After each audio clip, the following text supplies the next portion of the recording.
Hello, lovely people. I'm back again. EPP, also known as E.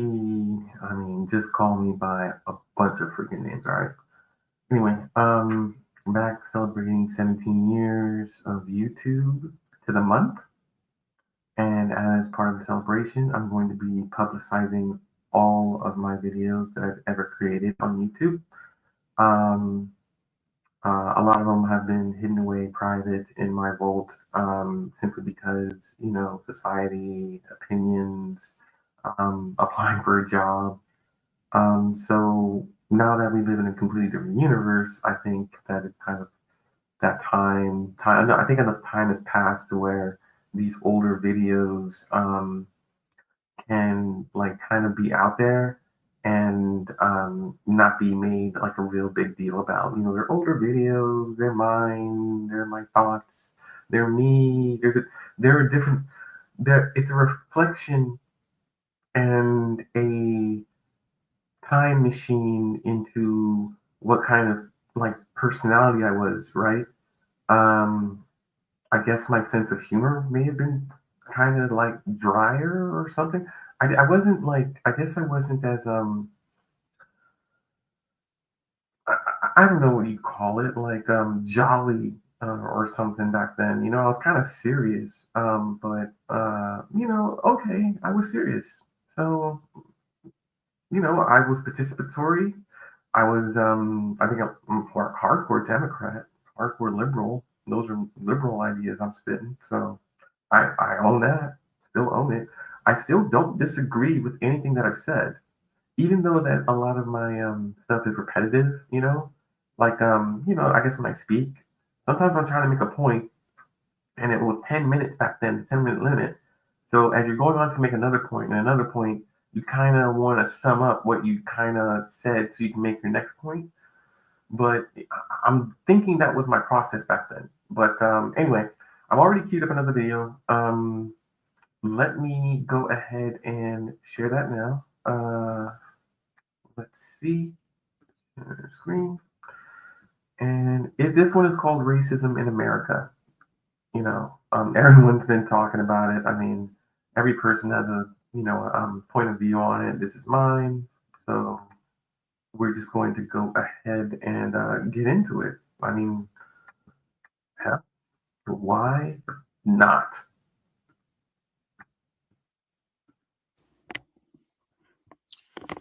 Hi there, it's Easton again.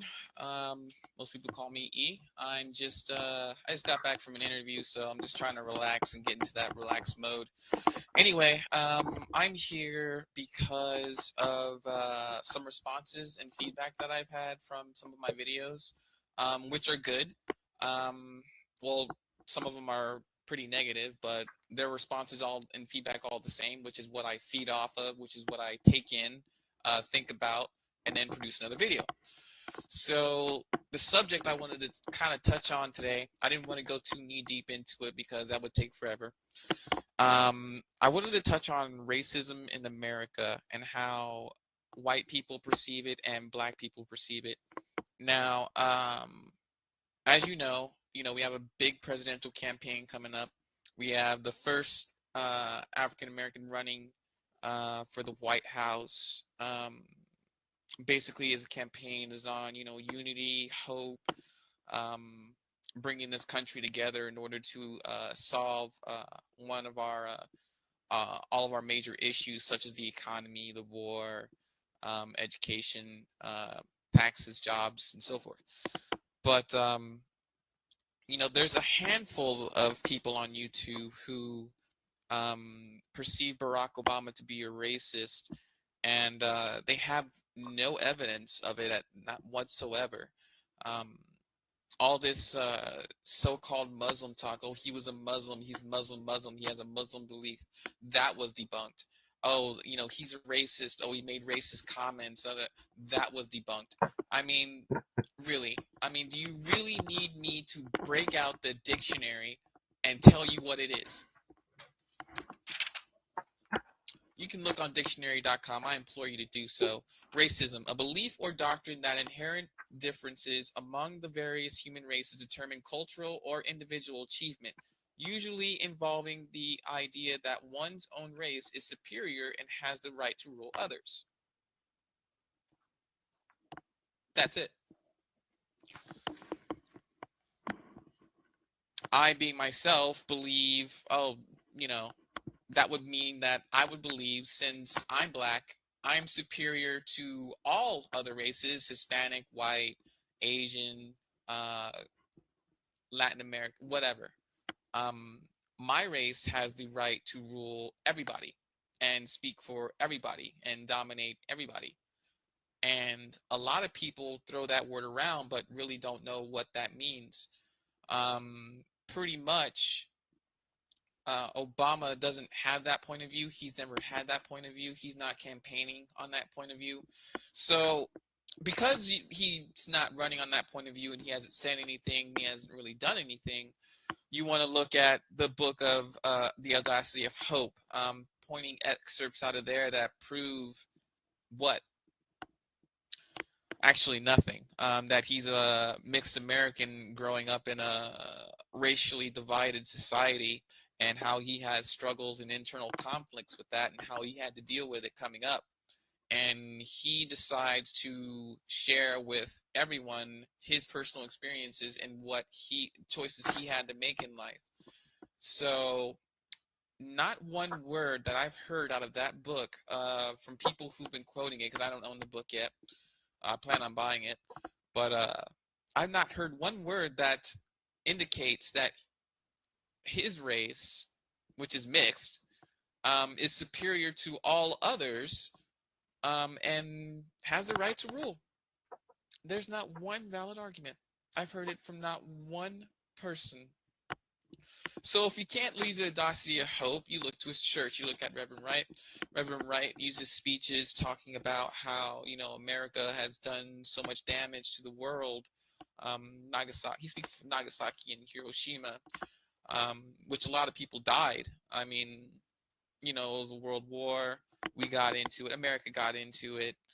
And how we're paying for what we've done to the world. So he speaks in a private setting at a church upon this issue, which Obama hasn't even attended any of these inflammatory speeches, he said so himself. And an editor of the Washington Post stated that he was at one of those sermons or speeches, and that was debunked. So instead, you look at the church. You look at the church itself, and you base his racism on the church's statement about how we're committed to Africa, or whatever the statement may be. You decide to take it upon, they decide, not you. They decide to take it upon themselves and put those words into Obama's mouth. He's never said them. He's never agreed or disagreed with them. It's not his statement. He never wrote it. He simply attends a black church. Whatever their mission statements are or their beliefs are doesn't necessarily mean that it's Obama's own beliefs and what he's running on. The basic misconception is that since he goes to a church that has a black value system, that he's a racist. He believes that, because the word black is used, that's separating race. And it does separate race. The problem is that other races have their own churches. Asians, Buddhists, monks, they all have their own churches that they go to, but yet we don't call them racists or separatists. The issue is that pretty much black people have been oppressed. I mean, we just have. I mean, for centuries now. We're a lot better than we were before. I wasn't a part of it. None of you were probably a part of it. But the anger is still there. And a lot of people still feel it. A lot of people did live in the 60s and did live in that deep oppression and separatism and racism and prejudice. And they still carry that anger with them. So when they express it in a closed environment, such as a church. Um, yeah, he's speaking to black people. He's speaking to his common race, and we all do it. We all talk to our friends and neighbors, and say things behind closed doors that we wouldn't say outside those doors. So to judge a presidential candidate who speaks of pretty much, you Mhm. That's only part one. Don't worry about it. I'm on it. I'm on it. I'm on it. But before I go, I mean, I'm doing it now, but because I think if you're like me, you're watching it, you're like, I picked up a piece of paper, I'm about to read some shit. Man. But yeah, okay. This was when I'm back. I'm heavy into politics at this moment, like in time. I'm making it public now. Um, at this moment in time. So I'm picking up shit. I'm reading. You know what? Let me pick up. Do I have to define it for you? Let me get I got the paper. I got the paper and I read dictionary.com. So anyway, let's see. Okay. Let's pause. Okay, and let's and part two. Part two's right there, right there. Let me a little bit. Okay, we are here, and let's go. for the United States, hope for a better future, equality and peace among each other and other countries, and then to just slander all of the positive messages and speeches of unity and hope, which is what this country really needs, to just go back and basically mudsling him on the church that he goes to, is really low. I mean, it's just dirty politics. I mean, this is how politics are. It's just the same old thing of Washington. And you people who keep referring back to his black church, you have no idea what that black church is about. You have no idea what it is to be black. You have no idea what it's like to be oppressed or feel prejudice, actually.